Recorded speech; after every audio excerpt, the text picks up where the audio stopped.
Now, when 3 drug dealers were murdered in a Range Rover on an Essex farm back in 1995, it sounded more like a scene from a gangster movie. Now, the story of the gruesome crime in the village of Rettendon is to hit the big screen. But the family of one man convicted for the murders hopes the film will highlight his brother's case as they proclaim his innocence.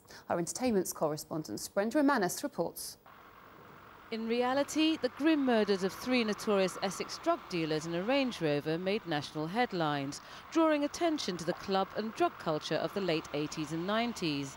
Now, following Terry Windsor's Essex Boys, Bonded by Blood, inspired by the trio lured to their death in Rettendon, hits the big screen. I heard they transferred you. Well, you know how it is, mate. You talk to the right people, grease the right palms. Tamer Hassan and Vincent Reagan play gangsters Pat Tate and Mickey Steele.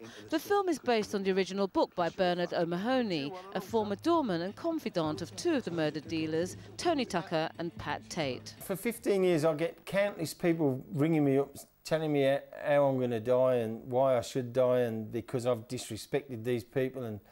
But I don't think there's a responsibility to it because, you know, it's social history. These people lived and they died, and that's that. In 1998, Jack Wombs and Mickey Steele were both given triple life sentences for the Rettendon murders. Both proclaimed their innocence, and their families have consistently fought their case. People have listened to these films and, you know, read the books before, and everyone takes their own opinion of it. You know, a film like this will probably highlight my brother's case. You know, I'm not too happy that I haven't heard about it coming out, but, you know, there's nothing I can do about it. Seems a bit too... Too what? And a bit too easy. It's not hard to bring a hungry pig to a slop bucket, Darren. The duo were jailed largely on evidence of police informant Darren Nichols, but author O'Mahony also believes there is justification for an appeal. I've campaigned for Mickey Steele and Jack Wombs since the day they were convicted because I sincerely don't believe they are guilty.